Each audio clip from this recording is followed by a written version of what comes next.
ঠেকাতে কুয়াশাকে ধরেছে, নয়তো দুটোই উল্টে পড়তো ছাদের শানের উপর ঠাস করে। কুয়াশা সেদিকে পাত্তা দিল না। সে মাথা ঘষতে ঘষতে পাখা নেবার জন্য এক হাত দিয়ে কাড়াকাড়ি করছে, অন্য হাতে মাথা ঘষছে। শিশিরের শক্ত হাত এখনো কুয়াশার কোমরে ধরা, অন্য যে হাতে পাখা সেটা শরীরে জোর দিয়ে ধরে রেখেছে। পুরুষ মানুষের শরীরের জোরের কাছে কি আর নারীর জোর খাটে? তাদের শরীরের একাংশ জোরও বোধহয় নারীদের শরীরে থাকে না, আর তা যদি হয় নরম কোমল দেহের নারী। তেমনি শিশিরের শরীরে জোরের সাথে কুয়াশা কিছুতেই পারছে না, তবুও হার মানবে না। এবার দু হাত লাগালো কাড়াকাড়িতে। শিশির তা দেখে ব্যঙ্গ হাসি দিয়ে বলল, এই সময় সহ সারা রাত দিলাম, পারলে নিয়ে দেখা। কুয়াশা আরও খেপে গেল। এদিকে শিশির কুয়াশার কোমর আরেকটু জোর দিয়ে চেপে ধরল। ব্যথা পেল এবার সে। শিশির হাতটা একদম কুয়াশার কোমরের বাঁকা খাঁজের মাঝে। নরম শরীরে হাত দিয়ে খিচে ধরেছে লাগারিত কথা। এটা বোধহয় শিশির ইচ্ছে করেই ধরেছে ওকে ব্যথা দেবার জন্যে, কিন্তু বোধ নেই আসলে জায়গাটা কোথায়। কুয়াশার এবার টনক নড়ল, বিস্ময় নিয়ে তাকালো শিশিরের দিকে। তারপর সেই বিস্ময় চাহনি আস্তে আস্তে কেমন অদ্ভুত চাহনিতে গিয়ে রূপ নিল। হয়তো লজ্জা পেল কুয়াশা। এতক্ষণে মাথা কাজ করলো, আসলে শিশিরের হাতটা কোথায়। ছাদে উপস্থিত থাকা সকলে ওদের কাড়াকাড়ি দেখছে, কিন্তু ওদের ভেতরকার গভীর ঘটনাটা শুধু তিনজনের চোখে লাগলো। অয়ন, ঈশা, অনি তিনজনে অদ্ভুত দৃষ্টিতে চেয়ে আছে। কোথাও একটা তোলপাড় হচ্ছে বোধহয়। শিশির তাকিয়ে আছে কুয়াশার দিকে, নজর তার তাচ্ছিল্যের এবং জেদের। তাচ্ছিল্য নজরটা যেটা হচ্ছে কুয়াশা কখনো তার হাত থেকে পাখা নিতে পারবে না, আর জেদ হচ্ছে সে কখনোই পাখা কুয়াশাকে দেবে না। এই দুয়ের মাঝে যে সে কি অদ্ভুত কাজ করে বসে আছে, এখনও মস্তিষ্ক ধারণ করেনি। এবার কুয়াশার অদ্ভুত নজরের দিকে নজর পড়ল শিশিরের। ধক করে উঠল বুকে। টনক তখনই নড়ল, তার হাত কোথায়। এবার কুয়াশা বেশ স্বাভাবিকভাবে আস্তে করে বলল, লাগছে আমার। সাথে সাথে হাত সরিয়ে নিল শিশির। একটু অপ্রস্তুত হলো, তবে সেটাকে বেশি পাত্তা দিল না, পুরো নর্মালি নিল। সেই সুযোগে কুয়াশা পাখা নিয়ে দৌড়ে চলে গেল নিজের জায়গায়। এদের নিয়ে আর হয় না। ভাই বোনেরা চুপ করে দেখছিল এদের দৌড় কত দূর যায়। শিশির আবারও উঠতে যাবে, তুষার এবার ধমক দিল, চোখ রাঙিয়ে বলল, এই লাগাইছিস কি? এটা বাড়ি না, তোদের বললাম না? চুপ করে বস ওখানে, আর ধর আমার থেকে পাখা নে। শিশির বিরক্ত হলো।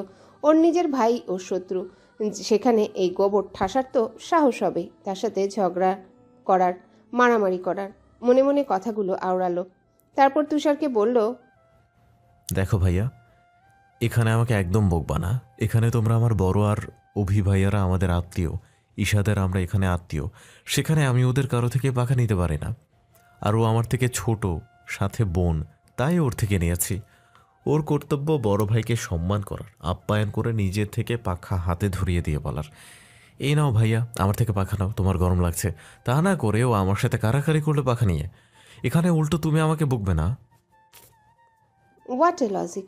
এমন লজিকও তৈরি করে ফেলেছে, মানে মারামারি করার জন্যে যা তা অবাস্তব লজিক খাড়া করে দেবে।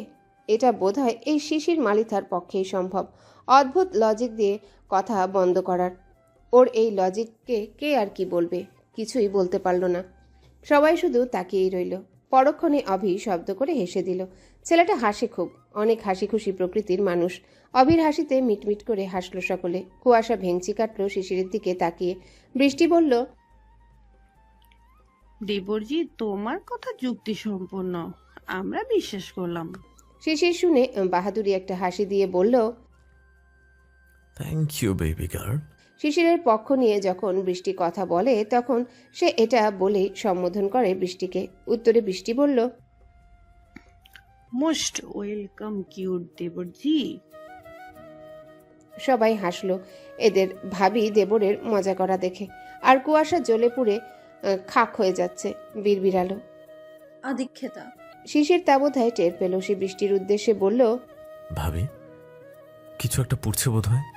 এই বলে সে নাক টানতে লাগলো। ভাবটা এমন যেন গন্ধের উৎস খুঁজছে। দু একবার নাক টেনে কণ্ঠে মৃদু মেকি বিস্মিত ভাব নিয়ে আবারও বলল, এ তো দেখি আস্ত গোবর ঠাসে পুড়ছে, ছি।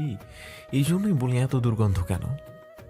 সবাই থতমত খেয়ে হাঁ করে তাকিয়ে আছে শিশিরের কথায়। আর শিশির কথাটা বলে হাত দিয়ে নাকের উপর বাতাস করতে লাগলো। ভাবটা এমন, বাতাস করে দুর্গন্ধ সরাবে। কুয়াশা আবারও খেপে গেল। এতক্ষণ সে চিলমুডে ছিল, জিততে পেরে ফুঁসে উঠে বলল, এই বুনল। এই পর্যন্ত বলে সে থেমে গেল। বিষয়টা মাথায় এলো যে ভুল জায়গাটা। এখানে অনেক মানুষ সামনে। ভড়কে গেল একটু। সবার দিকে একবার করে দৃষ্টি দিয়ে তুষার আর তুহিনের দিকে তাকিয়ে ভুল বুঝতে পেরেছে। এমন ভাব করে ছোট্ট করে বলল। সরি। বলা শেষে আবারও শিশিরের দিকে তাকিয়ে বলল, না মানে, কে পড়ছে? হ্যাঁ, আমি তোমাকে কখন বললাম আমি পড়ছি? দেখো, একদম লাগতে আসবে না। মানছিস তাহলে? তুই আস্ত গোবর ঠাসা। ঠোঁটে যেন বিস্ময়ে জয় করা হাসি তার। নিজের কথায় যে নিজেই ফেঁসে গেছে বুঝলো কুয়াশা। কি বলবে বুঝে আসলো না, রাগ নিয়ে তাকিয়ে রইল। সকলে বেশ এনজয় করছে এদের ঝগড়া। বিনা পয়সায় লাইভ ঝগড়া মারামারি দেখতে কার না ভালো লাগে। সাথে একটু পপকর্ন হলে তো আর কোনো কথাই নেই। ইয়াসমিন তুহিনের পাশে বসা ছিল। তুহিন একটু ঝুঁকে বলল, এগুলো তোমারও রোজ সহ্য করতে হবে, তাই এখন থেকে অভ্যেস করো একটু একটু করে। আর এমন চুপ করে থাকতে হবে, নয়তো বিপদ। ফুলে টুলে ডুল হয়ে তেনারা আবার কথা বলবে না। কথাটা তুহিন আস্তে করেই শুধু ইয়াসমিনের শোনার মতো করেই বলেছে। ইয়াসমিন তা শুনে শব্দ করে হেসে দিল। অয়ন এবার চেয়ার সহ কুয়াশার কাছে উঠে গেল। পাশে বসে কুয়াশাকে শান্ত করতে খোশ গল্প ধরল। ছেলেটা যে কুয়াশাকে পছন্দ করে সেটা নিঃসন্দেহে যে কেউ দেখলেই বুঝবে। সবাই এবার টুকটাক গল্পে ব্যস্ত হলো। এখানে বড়রা সকলে ঠিক করলো তুহিন ইয়াসমিনের বিয়ে কোরবানিদের পর হবে। যেহেতু সামনে ঈদ, তাই ঈদটা বের হলে বিয়ের কাজকর্ম শুরু হবে। তারিখ ঠিক হলো জুলাইয়ের 7 তারিখ। ভোর 6টা। ড্রয়িং রুমে বসে জাকির মালিথা, জাহিদ মালিথা সহ বাড়ির কিছু ছোট সদস্যরা চা কফি খাচ্ছে, টুকটাক গল্প করছে। জাহিদ মালিথা বললেন, তুষার, কাজ কেমন চলছে থানায়? কোনো সমস্যা হচ্ছে? না চাচ্ছু, সমস্যা হচ্ছে না, ভালোই চলছে। একটা নতুন কেস হাতে এসেছে কুমারখালী থেকে, সেটার তদন্ত চলছে। একটু জটিল, তবে চেষ্টা করছি জলদি শেষ করার। আচ্ছা, বেস্ট অফ লাক। আমি জানি তুমি পারবে। থ্যাংক ইউ চাচ্ছু, ইনশাল্লাহ সর্বশেষ চেষ্টা করব। এছাড়া আমি তোমারই তো ছেলে। উত্তরে জাহিদ মালিথা পাশ থেকে তুষারের কাজ চাপড়ে মুচকি হাসলেন। তুষারও হাসলো। জাকির মালিথাও দেখে সন্তুষ্টির হাসি হাসলেন। ছেলেগুলো সব দায়িত্ববান হয়েছে। সকালের খাবার টেবিলে মালিথা বাড়ির সকলের খাবার খাচ্ছে। তিনজা পরিবেশনের কাজে আছে। বাড়ির বউ বৃষ্টিও সকলের সাথেই বসেই খায়। শাশুড়িরাই নির্দেশ দিয়েছিলেন শুরু থেকে সকলের সাথে খাবার জন্যে, তাই সেও বাড়ির মেয়েদের মতোই সকলের সাথে বসে খায়। আজ এখন অবধি খাবার নীরবে খাচ্ছে বাড়ির দুটি হামসেপাই। এই জন্যে পরিবেশ একটু নীরবই আছে বটে। তবে নীরবতা কি এদের মাঝে বেশিক্ষণ থাকে? কখনো থাকে না। এদের দেখলে নীরবতা উস্কানি দেয়। তাই খাবার খেতে খেতে শিশির লক্ষ্য করলো কুয়াশা ঘুমে ঢুলছে আর খাবার চিবোচ্ছে। ভ্রু কুচকে ফেললো। রাতে কি করেছে গোবর ঠাসা যে এখন ঢুলছে? অবশ্য ঈশাদের ওখান থেকে আসতে আসতে 11টা বেজেছিল, তবুও ততটা দেরি হয়নি যার জন্যে ঠুলতে হবে। রাত জেগে বয়ফ্রেন্ডের সাথে গল্প করেছে নাকি? এই বয়ফ্রেন্ড শব্দটা মাথায় আসতেই রাগ উঠল তার। কত বড় সাহস! এতটুকু কালে বয়ফ্রেন্ড বানিয়ে তার সাথে আবার সারা রাত জেগে গল্প করে এখন ঢুলছে। খাবার চিবিয়ে রুড়ো কণ্ঠে শিশির বলল, রাতে কার বাড়ি চুরি করতে গিয়েছিলি যে এখন ঘুমিয়ে ঘুমিয়ে খাচ্ছিস? সবাই তাকালো শিশিরের কথায়। কথাটা কাকে বলল বুঝতে উৎস খুঁজল। দেখলো কুয়াশার উদ্দেশ্যে বলেছে। খেয়াল করে দেখলো সবাই যে কুয়াশার চোখ লাল হয়ে আছে আর ঘুম যে চোখে, এটাও বোঝা যাচ্ছে। কুয়াশা কিছুটা অপ্রস্তুত হলো, তবে শিশিরের কথায় রাগ হলো।